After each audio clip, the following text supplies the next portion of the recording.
Welcome to the What's Your Weird Story podcast. Everyone has at least one good story. And some of us have stories that are just to the left of normal. We're interested in the ones that push the boundaries of what we can perceive. Stories that defy explanations. Stories with an air of mystery. Stories we might not share for fear of being thought of differently. But don't worry, we're all friends here. So, what's your weird story?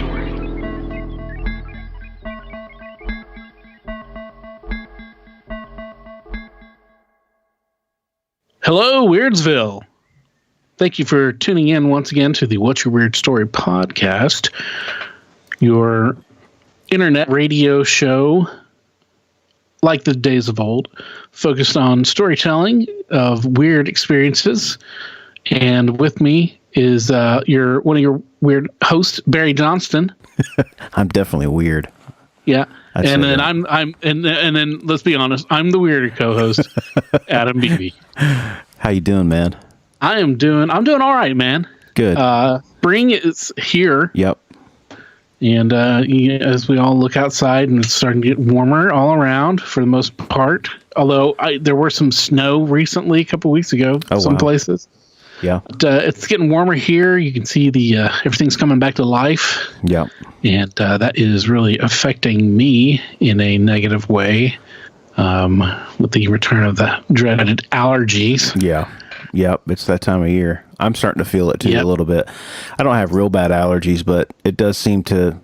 I get more stuffed up noses this time of year, scratchy throat kind of a thing, and then obviously with this COVID thing going on, it's like, oh no, is that is that the thing, or is it just my mind playing tricks on me? But yeah, it is, man. It's starting to rain more, of course, here in this part of the world.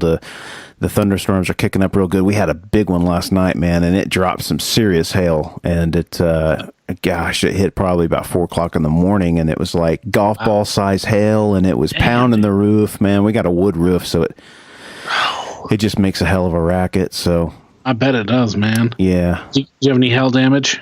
Oh, a little bit, not much though. I was worried. I ran outside this morning to take a look, and it looks like we just got a couple small dents, nothing crazy, but it could have been worse. I think my neighbors got some too, but what I'm hoping for is that we get a new roof out of this thing, because it's time, and the insurance company has neglected to allow us to get one.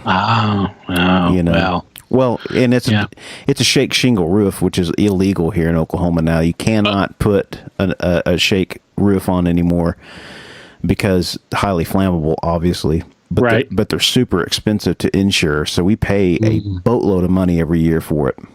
You would think, well, maybe that's why they like it. But also, though, it's a hazard, bigger hazard. So, dude, I don't know if you were in Oklahoma, if you had moved to Florida yet, but one of the biggest hailstorms I remember was in the summer, late spring rather, of 94. Okay. And it was probably late spring, early summer. And I had just gotten a new car because I had Jeff and I hit those deer in my first car, which is a whole other story for another time. If I haven't told that, I don't know. But I got a new car. I had like 2 or 3 days, and this hailstorm comes in, and it just beats the crap out of it. It dings it all up, man. It's just dimpled like a golf ball after this thing. Yeah. Didn't break any glass, surprisingly. Yeah. But it just dented it all out. And, and I was like, I was 18 and was getting ready to go off to college. And so instead of, I took the money from the insurance on that, and instead of getting the car fixed, I bought a computer. As you do. I mean, you do that, you know? Well, look, I was going to college. It seemed like a good thing to, good investment. The car was drivable. Right. Oh, totally, dude. I drove that car into the ground. I probably could have driven it further if I had taken a little bit better care of it. But yeah, man. But I also remember, but that same storm was the year that in Enid, where you are, they had baseball sized hail. Wow. They had massive, huge stones, and one of them was as big. I think the biggest one that they had recorded was a softball, and I remember seeing it on the news. They were just huge, these massive hailstones, and it just tore Enid up. Oh, I bet. And like like it was bad news bears up there with all of it, dude. Well, and unfortunately, we can't park in our garage because we have so much stuff, so all of our cars are out. And so you're kind of crossing your fingers, just hoping that, that nothing gets too damaged. And we were lucky, but that's kind of what you deal with here. The inclement weather this time of year is insane. It just gets really crazy when the storms hit, man. They can be pretty ferocious. I love it, though. I love it this time of year. I enjoy a good storm, a nice, big, ferocious storm. I think I've lived a lot of places, and this is the only part of the country that you get that real heavy storms, But yeah, it's we're moving on. We're moving forward, getting ready for summer, I guess. Yep. Well, speaking of getting ready for summer, today we have our friend Scott Martis back. You remember him from he is the sea monster and lake monster expert, and his Lake Champlain and Champ stories. He went last summer and he did some poking around, and so he's back and he's going to tell us all about his expedition there. And he also has another story that is both scary and also humorous. And that it's pretty good. You'll have to listen, obviously. Yeah, he's great. But Scott's always a great guest. Yeah, he covers subjects that I really enjoy, and so it's fun to always talk to him, and great to get him back. It's always fun to get people back, but great when people want to come back on and share some more stories and updates with us and our listeners. Awesome. Well, hey, without further ado, Scott, good to see you again. What's your weird story? Thank you for having me back. Yeah. My last Champ expedition was last August and September. I was there for 6 weeks. Mm-hmm. And I managed to do some further investigation. Are you familiar with the Olsen video of Champ from 2009? I don't think so. I don't believe I've seen that. It's the last really good Champ video that's popped up in the last few years. Okay. May of 2009, down at a place called Oak Ledge Park in Burlington, this guy filmed very early in the morning with his cell phone, saw this thing that looked like a large turtle pop up, and he filmed it for about 20 seconds, and then it sank and went down and disappeared. So I spent a lot of time investigating the location where that video was shot. Mm-hmm. And right where the thing went down, there was a bunch of large rocks. And there were clefts in the rock that looked like they might possibly be the entrances of some kind of an underground cave or something. Oh, wow. So I actually had to get into the water and get out there and go into these places to see if they were caves. Turns out they were just deep clefts in the rock, but if you see them from a distance and you see the shadow of the depth of the entrance, it looks like it might go back further, but it really didn't. But at least I've answered those questions now. Yes. And probably about a week before I left, I got an email from a guy that thought he might have located the location where the famous Sandra Manzi photograph had been taken. So I also went up. Yeah. So I also went up to that part of the lake, which is a place called St. Albans, to investigate that place, and it's very promising. This might be the location of where the Sandra Manzi picture was taken. Wow. The backgrounds look very similar. I got to do more work, but there you go. That's the major things I accomplished last time. And as a refresher for our listeners, the Sandra Manzi photograph was probably the most famous photograph taken of Champ, would you say? Yeah, absolutely, beyond doubt. And it was taken, I want to say, in the early 70s. 1977. Okay, yeah. So you'll have to go out, or maybe we'll put it up with our social media on the Instagram and stuff. But that's really famous pictures, and it was a woman with her family, and she was she was snapping some photographs of the family by the lake, and I believe she saw the head rise out and scared the crap out of her. Too. Yeah. Wow. And part of the bag, it scared the crap out of her, and they ran. They all saw it and ran. Is that? Yeah, she was a friend of mine. I knew her. She died about 2 years ago. Wow. Oh, wow. Yeah, oh, that's too bad. I know her well, and I believe she was 100% telling the truth. There's been debate. Some people think it might have been a plesiosaur-shaped log, but it looks too much like an animal to me. But that's just my subjective opinion. So Yeah. Right. Yeah. That's cool. Yeah, I'm looking at that picture, and people will know it if they try to find it. You'll know it. It's very, very iconic.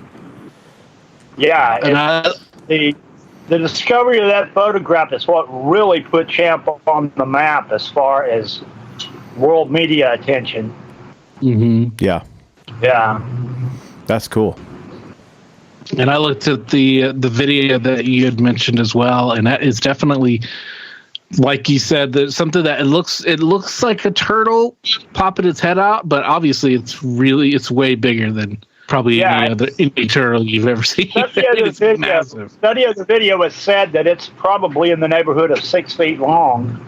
Yeah, Based on that makes sense. of the objects in the background, and Right. Wow. The snap turtles that are in the lake don't get any bigger than 3 feet long, so it's obviously, if it's a snapper, it's a giant mutation of some sort. But Wow. that is probably one of the monsters, whatever they are. We don't know yet. Right. So, Yeah, Cool. Yeah. yeah. Oh man.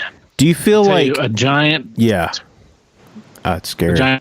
turtle would be scary on its Yeah. own. So Do you feel like you're any closer to finding what you're looking for as far as that goes, or does it still feel like it's very elusive?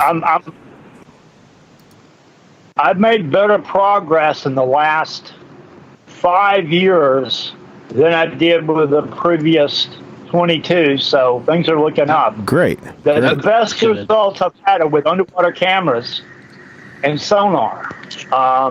Back in 2016 on the Japanese TV expedition, we had a downrigger fishing lure thing rigged with a camera with bait, and this eel-looking thing come up and touch the bait. We don't know if it was the tail of an eel or part of a flipper or whatever, but it was pretty substantial, and it was obviously part of an animal of some kind, so that was interesting. Right.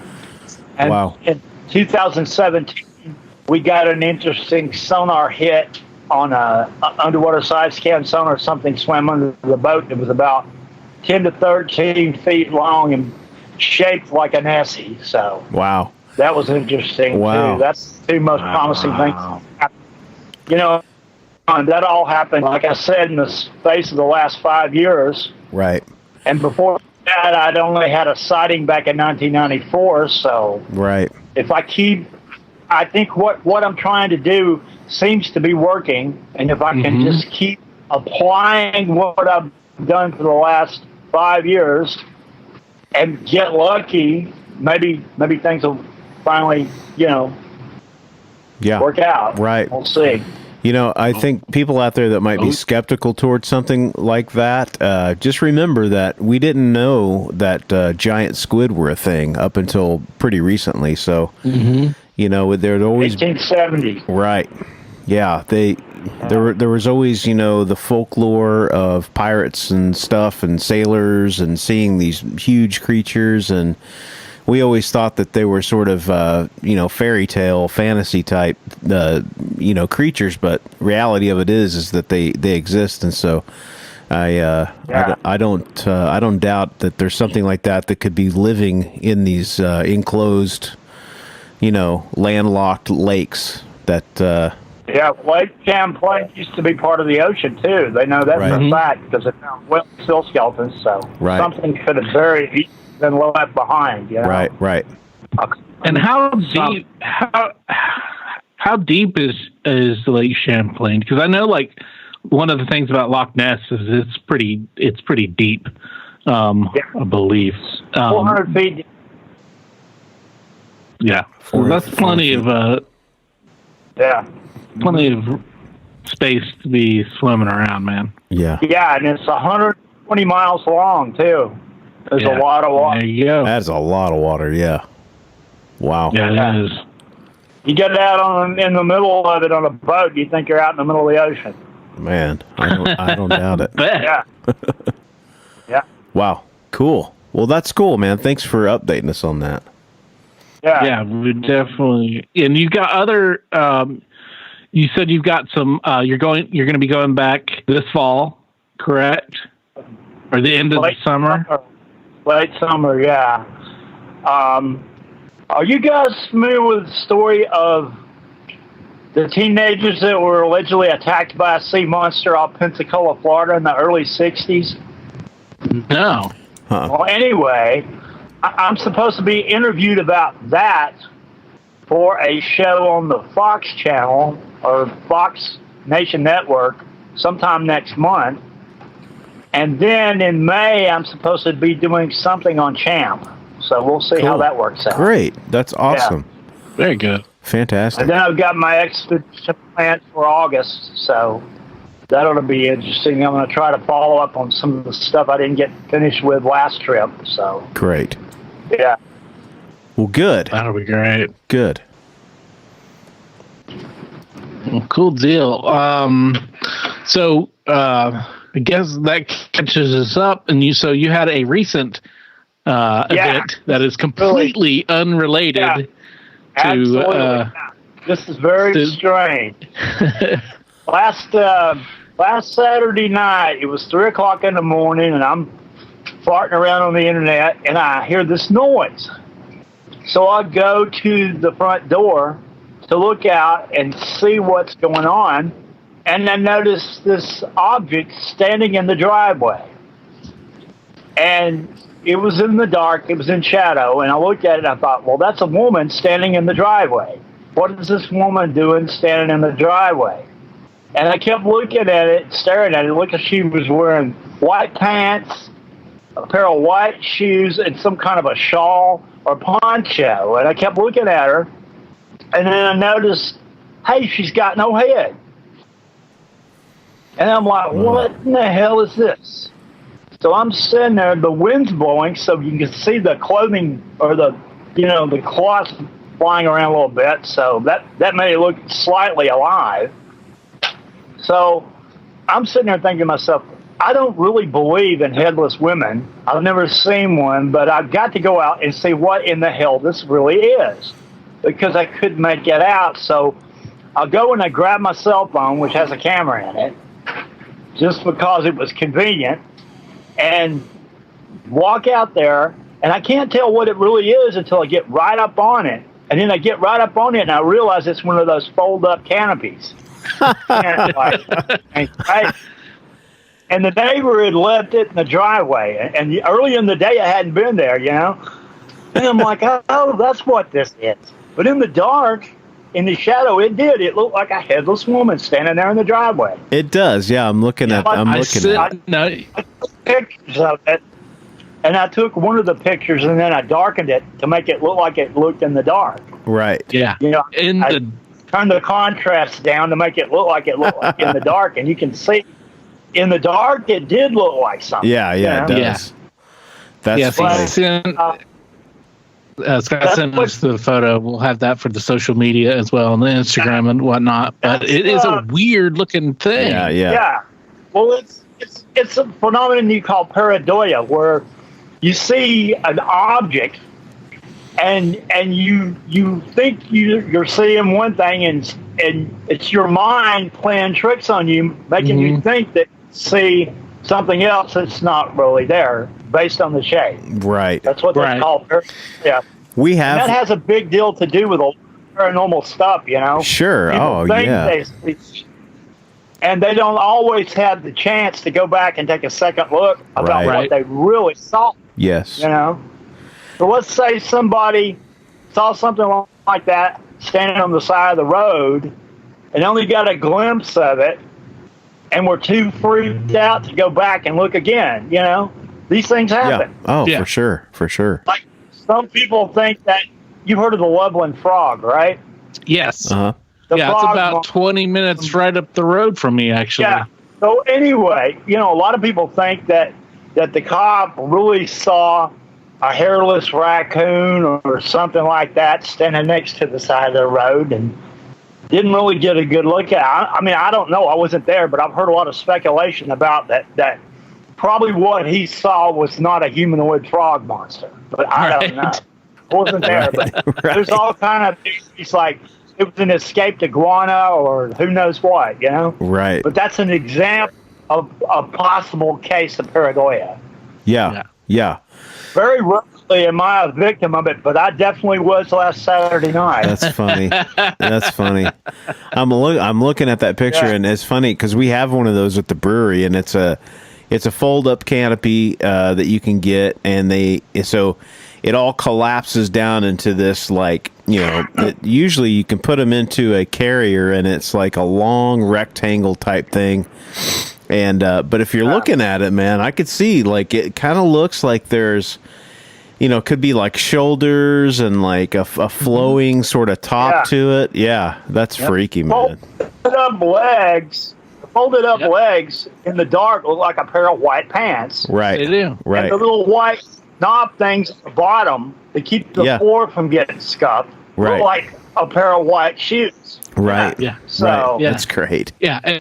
It's great. It's when you first showed me that, I was like, oh wow, yeah, I really can see that, and it's like it totally makes sense that you would have that happen, especially, you know, it's late at night, and, you know, you're probably tired, you know, and your mind is letting you allowing you to have a looser grip on the reality. Yes, definitely, yeah.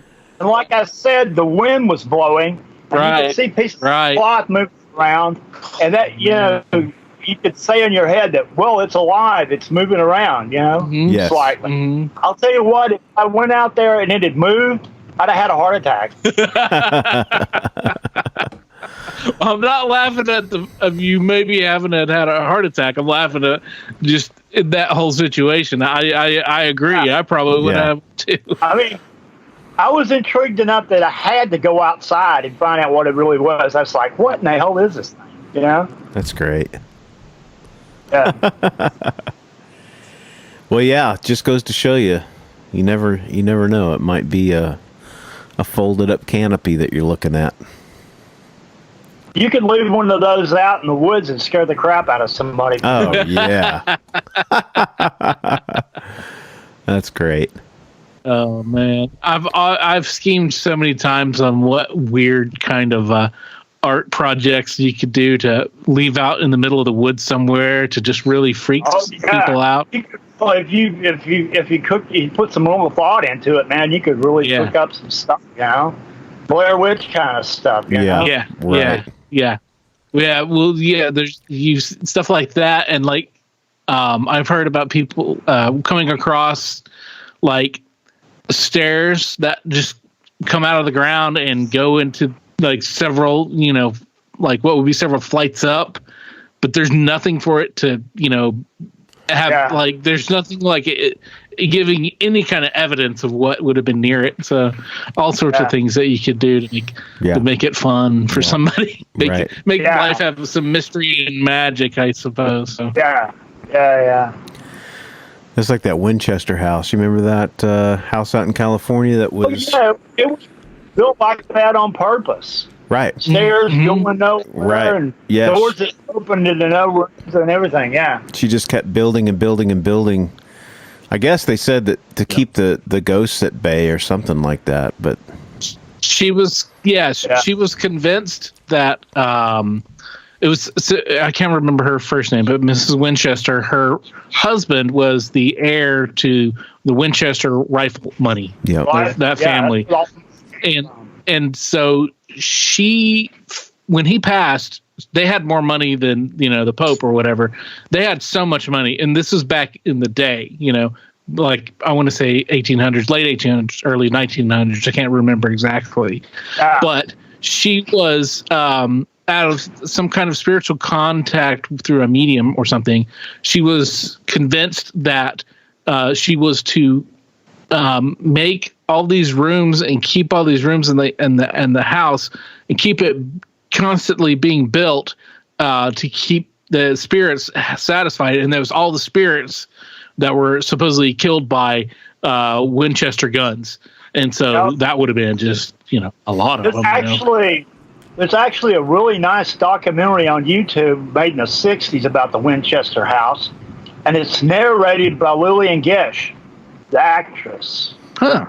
So if you look it up, just punch up Winchester House documentary. It's made like, 1964, somewhere in there. Cool. But it's really nice.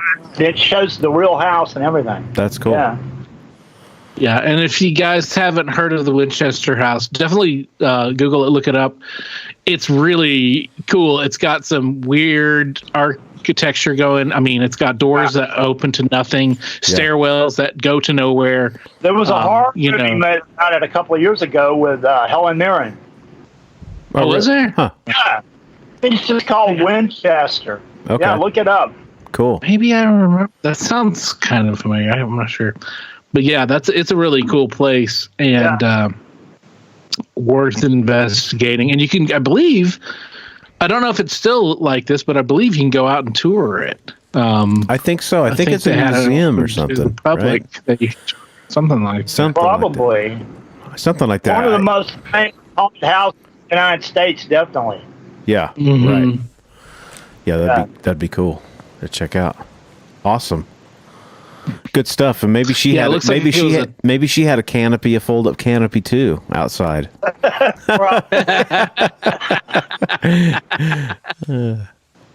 Let's see. Yeah, it looks like it's still open to the public, and 9 to 4 and 9 to 5 on the weekends. So if you're out in San Jose area, there you go. Cool. We'll have to add that to the eventual list once we get some money for winning the lottery or being famous. Yeah. I've been out. Maybe we could add that to our potential dates of our places of investigation of our own or something. Yeah, right. Yeah, I've seen the Amityville house. Have you? Yeah, in 1985. Okay. Rode out to Long Island, drove past it. It didn't have the nerve to knock on the door and aggravate whoever's living there, but it drove past it. Man, there was a real good documentary they did on that a couple of years ago. I don't know if you ever saw it, but it was about it was with the son, one of the sons that lived there at one time, and you're talking about My Amityville Horror, yes, with Danny Lutz. I've seen it. Yeah, it's very good. It was really good, man. Really good. Yeah, Lorraine Warren's in it too. Yeah, so if anybody's interested in that, they should check that out because it's really, really, really good. But yeah, crazy. Yeah, man, I like that kind of stuff as far as being able to go see it. I don't know if I'd maybe tour it in the daytime, but I ain't hanging around at night. There's supposed to be a really haunted plantation, the Myrtles Plantation, somewhere in the Carolinas. Okay. I think it's of the public. Yeah. Really? Mm-hmm. Yeah, I think there's a few of those down New Orleans, and they talk about the I can't remember where it's at, man, but it's like a haunted plantation down there where like something about, I think it was Native Americans that were in the trees. Is that right? Is that? I don't know. I've heard about this. I think it was after a flood. What had happened is, like, I guess the grave sites or whatever, they got swept away in the waters, and like when the water receded, they found like a bunch of bodies in the trees. It's this crazy story, and I'm failing to remember the whole thing of it, but it's really creepy. I'll have to go do some research on it. That could be that the bodies were washed out of the graves, and because in the New Orleans they definitely have a lot of problems with that. That's why they started having to be buried above ground and in crypts. Like and Pontchartrain floods a lot, I think. Right. Yeah. So they have to do specially designed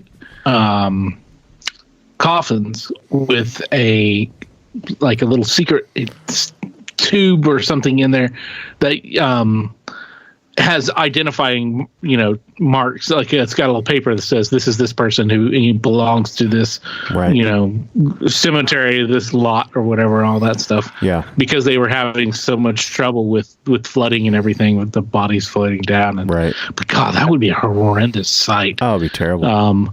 Just skeletons and corpses in trees. Alligators, if they can get at them, are going to eat those corpses too. That's true. Yeah, that's true. Right. Yeah. Yeah, I toured the one of the graveyards in New Orleans, and they were talking about those the mausoleums there where they put the bodies. Like the Catholic Church, they put the bodies inside the there's basically it's a drawer, and you put the body in there, and it's not incinerated. It's kept in there for what did they say? It's like 366 days or something like that. And what happens is in the heat of the summer, it's so hot in there. I can't remember what the temperature is, but it's like 400 or 500 degrees. And those bodies, they naturally just kind of wilter away and like burn or whatever, and then they drop to the bottom, and then they'll shove another one in there. They just keep putting them in there, one on top of each other. It's really crazy.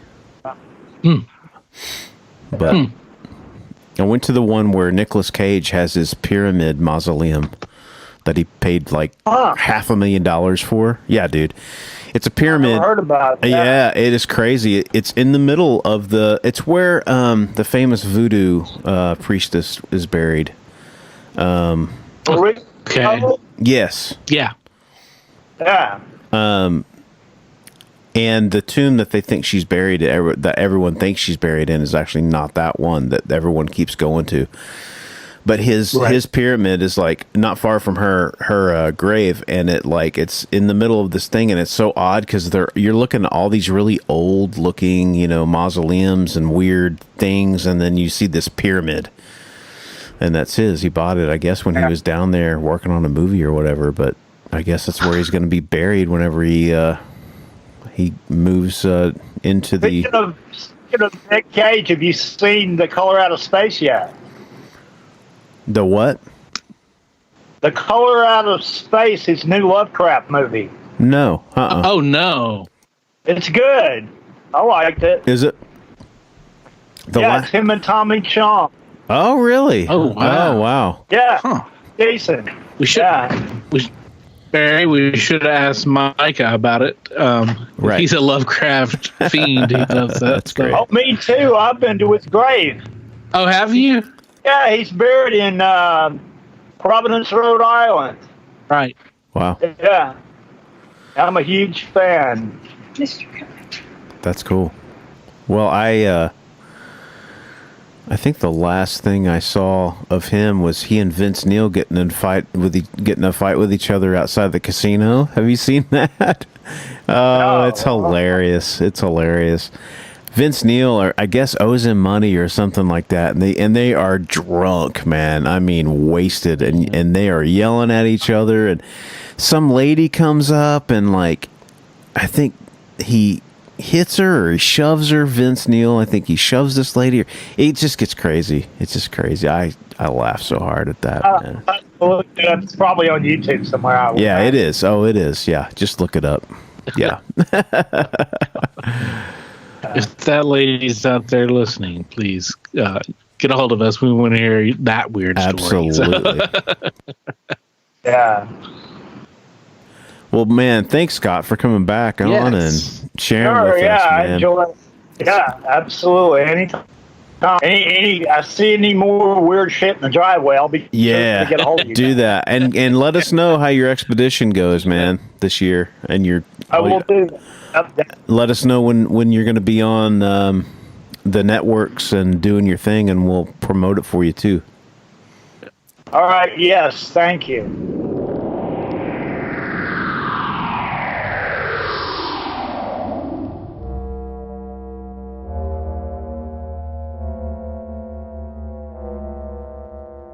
Barry, what do you think that people find the most far-fetched? Ghost stories or aliens as being the more unbelievable? I would say aliens.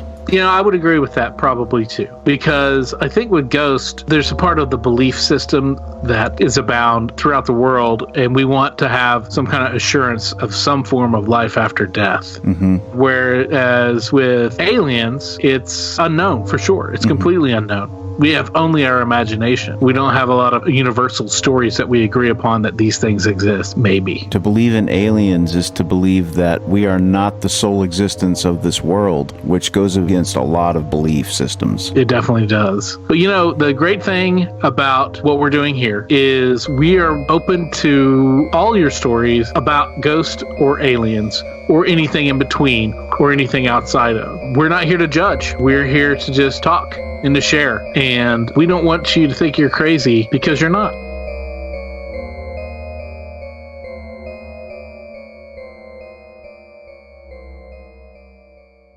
During our downtime, we've got so much time on our hands, right? So I've been watching all these series, and for some reason, I don't know why, but I never did watch the Waco series on Netflix, and I watched it. Started a couple days ago, and I finished it yesterday. Have you seen that? I have not. I've seen other. Sorry, I couldn't. That was weird. That was weird. Oh, I think AI, man, they're always that listening. is Big hilarious. Brother is That always is listening. hilarious. That's for sure. Fuck yeah. But look, that's just funny. You mentioned Waco, and all of a sudden your phone starts perking up. No kidding. I mean, it's just, but we're not. We're talking about it in the historical context. That's right. Everyone who's listening, whether you're a regular listener to the podcast or a government employee of some sort. Yes. But I've listened to podcasts about it. I've watched documentaries about it, but I don't think I've seen that series. It's good, man. I was pleasantly surprised. The casting was really good, and the movie is based off of two sides. It's the hostage negotiator from the FBI and one of the people that were inside the compound that lived. And so the movie is based off of those two novels, and it's fascinating, because it happened when we were in high school, and we didn't really. I mean, I knew what was going on, but you kind of didn't pay a ton of attention to it, or maybe over time it sort of faded, and you knew that it was bad. And I remember listening to podcasts, reading some things here and there just about how bad it was. If you ever want to kind of get into that and sort of do some of your own investigation, it was pretty disgusting what our government did and how they spun it, and they did a good job with keeping things on the down low. And but a movie like this or a series like this really kind of expounds on that. And of course, the cult leader thing is always something I'm interested in. And how's your cult coming along? We're still trying to pick a color. Okay. But it's slow. These things don't happen overnight. No. I mean, it's gardening. Your gardening followers. Absolutely. Yes. Are you going to take it in? Well, first of all, are you going to grow your hair out? Are you going to go for the kind of long-haired, yeah, hippie, Jesus kind of look. This COVID-19's really got me rethinking haircuts. And so a lot of people, apparently. Yeah. So, and I was already growing a beard, but you know, I think I just let it grow longer, kind of like you. We'll just let it go, let the hair go. You know, and I'm thinking white. You know, I mean, you got to go white. Yeah, but you need something to set that off, right? You know, to really have something a to pop, right? Right. You know, so I don't know, purple, maybe something like that. Something, purple's always good. Purple's always good. If it's a dark purple, you know, that could hide stains. Right. Well, depending on the color of the stain. Right. So, you know. Right. Correct. You know, but that's yeah. Speaking of gardening, I think might be my angle. Garden. You know, get people out there, get them hoeing around, plant some seeds. Yeah, you definitely want to get them hoeing around. You know, that's what I'm saying. You get them planting the seeds. Plant the seeds and hoeing around. That's how you grow your cult there. That's right. And then we start. We all know about that. Start sharing our food, and then we start sharing our wives. You know, it's that whole thing. And so, it works. You've got to draw the line at the children. True. That's true. Hands off the kids. That's right. If you keep your hands off the kids. That's right. And guns. Don't amass a lot of guns. Right. Your cult's going to be fine. You're going to prosper. That's right. You know? Yeah, Just keep it into sex. Keep it in the money. That's right.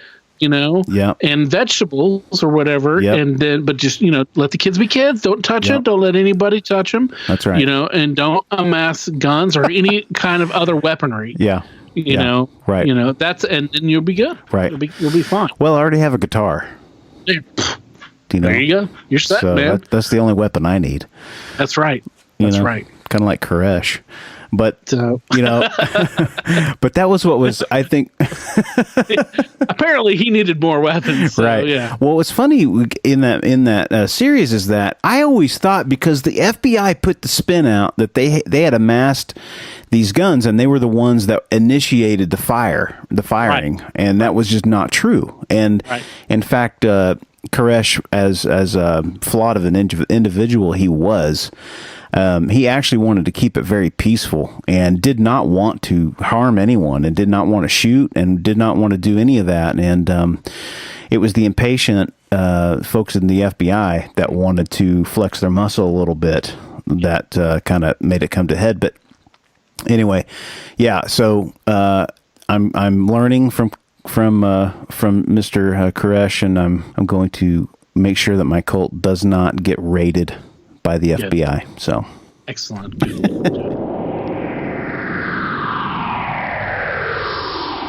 Hey, that's a nice t-shirt you got on there. Oh, thanks, dude. It's brand new. Do you like that? It's one of the official What's Your Weird Story t-shirts. Where'd you get that? It's funny that you ask. I just got it off the brand new Spreadshirt.com site for the What's Your Weird Story podcast. There's no www. You just go straight to shop.spreadshirt.com/what's without the apostrophe WHATS hyphen YER-WEIRD-STORY, and that'll take you right there. I mean, you can never own enough clothing. Well, it's true, Barry. There's t-shirts for the ladies because, you know, they're cut differently. There's hoodies, which are really cool. There's two different kinds of hoodies, and there's also tote bags, so you can tote your stuff. That's so cool, man. So if you guys go out to spreadshirt.com, What's Your Weird Story, currently there are 2 designs, but there will be more going up very soon. So just keep your eyes out for that. And if you decide to get one of our shirts, tag yourself on Instagram to ours or Facebook. Show your love. Show us what you got. Let's see your true colors.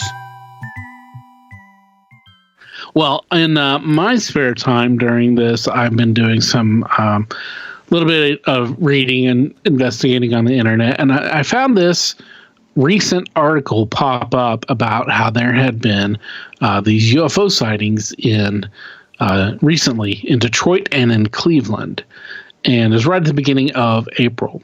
And there's some videotape of it, and people getting all excited about it, and they're looking up at the sky, and that led down a trail of to the fact that there has been an increase in UFO sightings all around because of, and they're saying because of COVID-19. Now, there's a lot of theories. Some of these people say, well, okay, that was in particular one of the responses for the Cleveland lights. They said that it was part of the SpaceX satellites, and that which do give us the internet and all that stuff, and they were seen from the ground. Well, I've seen satellites. They don't really kind of hover and are in formation like that, to my knowledge. Right. From the video that I've seen, and you can look it up for the video, and it's just, you go to YouTube and look up Cleveland, Ohio UFO sighting April 4, 2020. There is some foul language, but I mean, just, in case your mom's with you. But anyway, so there's this there, and there was some in upstate New York and all over the place, man. There's just people are seeing UFOs all over the place, and it makes me wonder: is it because people are, looking up more? Yeah. They're not. Maybe, I don't know. We're not as all the time head down and in our phone or something like that, or maybe. Some people think that the aliens are they're watching us. They're seeing, maybe they noticed a drop in pollutants, right, and activity, right, and so they're kind of like, well, what's going on here? Sure, right, and they've come to investigate, and they're being a little careless because maybe they don't realize that maybe the bigger cities, they probably avoided bigger cities because of the light pollution and regular air pollution. Right. Well, too, I think with all the stuff that came out with the government, maybe that has something to do with more sightings too, because more people are looking for them. Maybe, possibly, that very could be possible. It's fascinating stuff. This stuff is only going to get bigger. It's only going to increase because people are now looking for it. And it's funny because a couple of days ago I saw on Facebook, and I was just looking for it. I couldn't find it, but somebody had. It was on one of the local. How little small towns will have like local news feed of stuff going around. Somebody had posted that there's lights that you need to go outside and look, and because there's lights that are hovering around. But I saw it after the fact. I saw it like an hour after it had been posted. So. Of course, it had been gone by that time, but I didn't see anything of anyone that had tried to that had commented on the threads. So I don't know what came of it, but and it's Enid's kind of weird like that because we have an Air Force base here, and so there's a lot of flying and potential for lights and that kind of stuff. So, but also we do know that. Often, unidentified aerial phenomena, UAPs, UFOs, do appear around Air Force bases. We know about that because they're investigating, they're seeing stuff, and then that's close to where. Right. I mean, it's relatively close to where, Jeremy saw his UFO, you saw your UFO, and it's a couple hours from Weatherford where I saw mine, but of course I did see some down by.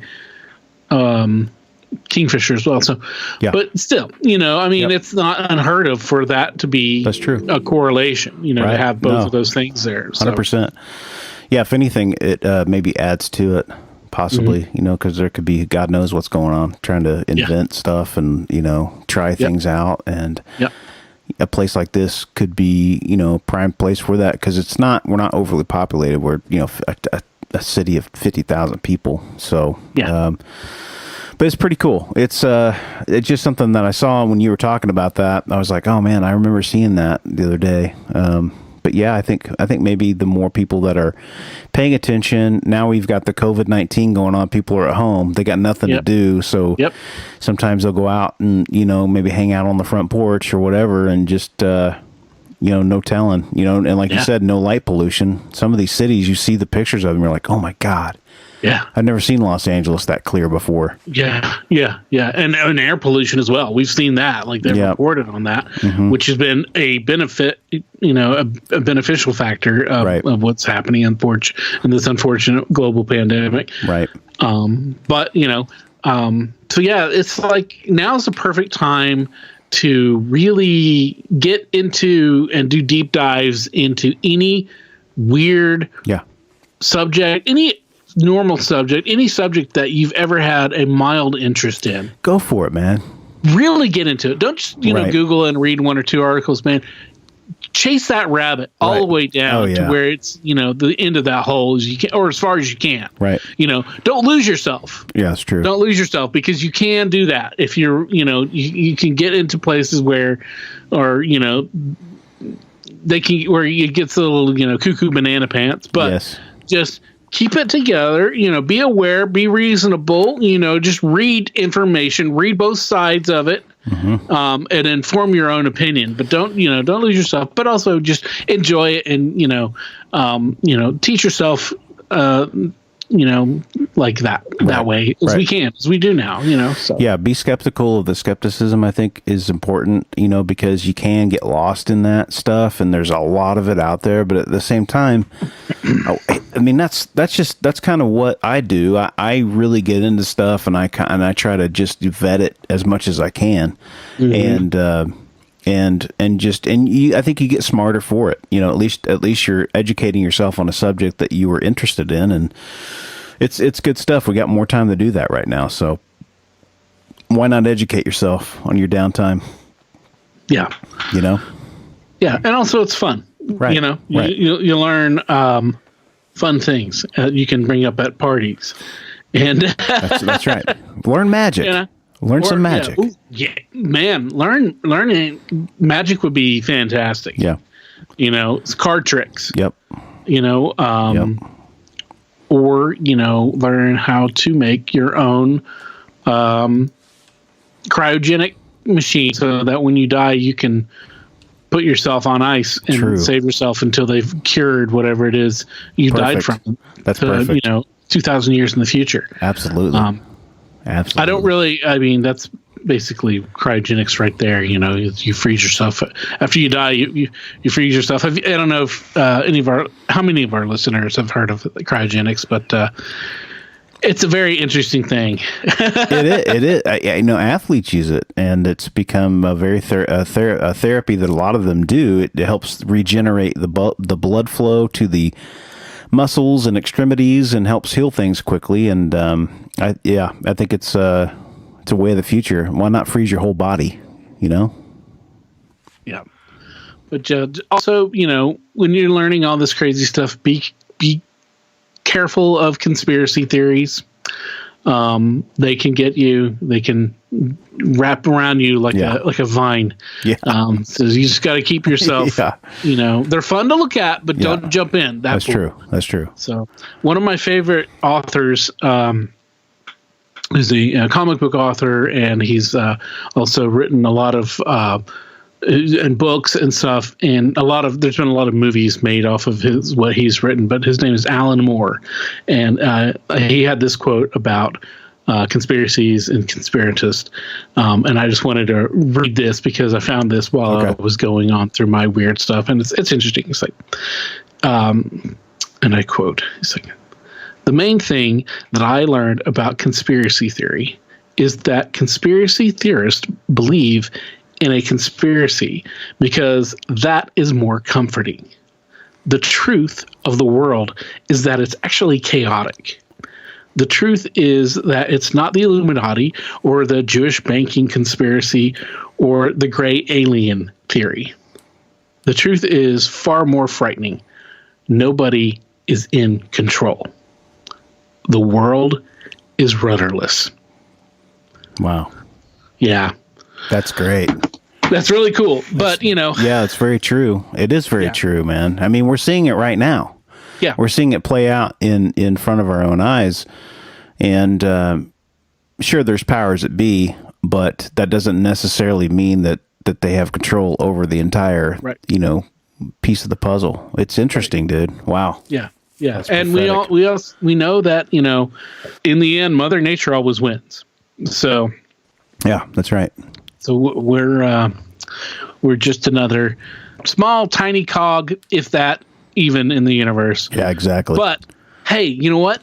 This is what we know. This is our life. This is why we are talking and sharing and telling stories, because this is what makes us so. This is what makes life so interesting. Yeah. It's because everybody has these weird stories or unusual stories, or just epic stories like Sam's last week. Yeah. Or all of these things that we love hearing stories, and we love sharing the stories with you guys out there. So maybe instead of diving down a conspiracy hole, write out your own story that you've had and share that with us. Yeah, that'd be great.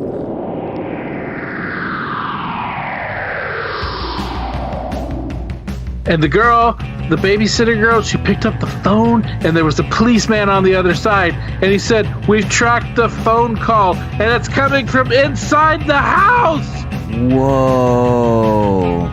Yeah, dude. I love those urban legend stories. Dude, I do too. And do you remember the one where the girl, it's always the babysitter, or it's the kids making out in Lover's Lane, but there's the one where the girl comes up and she finds the kids are watching TV, and she turns them around and their face has SpaghettiOs. Oh, man. Or the hook guy. Remember the hook guy? The hook was hanging from the rear view mirror. Yeah. So if you got a story that is similar to any of those awesome urban legends, we want to hear it. Because, those urban legends, man, they started off as somebody's true life weird story. It's got to be true somewhere. Dude, I don't know how many times that I've, out of the corner of my eye or something, or I thought I saw something and it freaks me out. And then upon further investigation. Oh, yeah. I know, of course, I can't think of a specific thing right now, which is great for podcasting. But, we've all been there. We've all done it. But that was just such a great story, because he did send us that picture, and it in the right lack of light. That's exactly what it looked like. It does. It looks like a form of a person, and it's just, it doesn't. I would probably think the same thing. Mm-hmm. I mean, there's so many things that that you wake up in the middle of the night, you go to the bathroom, you see something, you're like, what the hell is that? Is that a person? Yeah. And I've actually had the unfortunate time or two when I've come in on a home that I lived in that was being robbed. So you got that running through your mind. We're like, oh my God, is that somebody in my house or whatever? And, but yeah, it's just crazy. It's a great story, because it's, you didn't know where it was going. Yeah. And then I saw that picture and I started laughing. I was like, yeah, oh my God. It's good stuff, man. And then, also, he's continuing his research. And I think that it's a noble cause, man. To be doing something like that in a world and a time when a lot of people don't give credence to something like that until it's found, you know, it's like we talked about before with the giant squid. Nobody thought that those existed either. They thought that was folklore or whatever. And then we find them, and it's like, oh my God, these things exist. And it's just, it's one of those things where he's got a passion for it, and it's cool for him to come and talk about with us. Yeah. We always appreciate talking to Scott, and those just, it's really cool. And, it's something that he can do even now with all of the, our social distancing practices.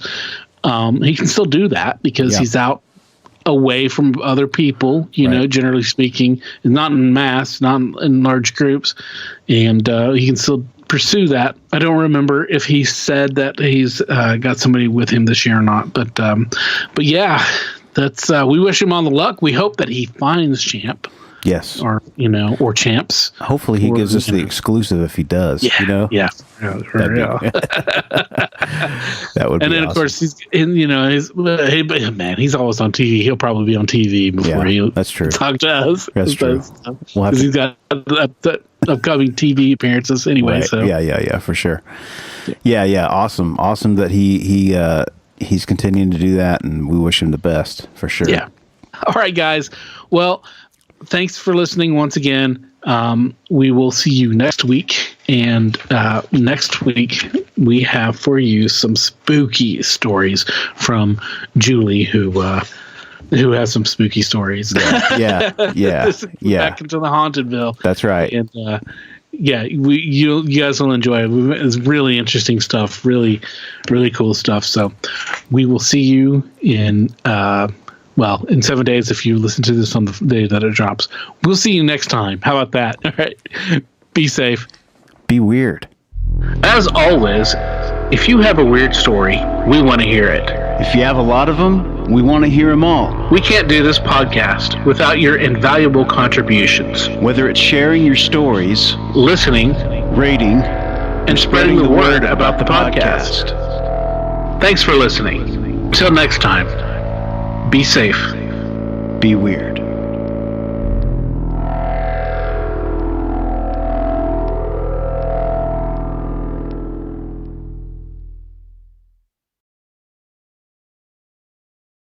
The stories presented on the What's Your Weird Story podcast are, to our knowledge, true experiences that our guests have had. We can't take the time to research all claims made in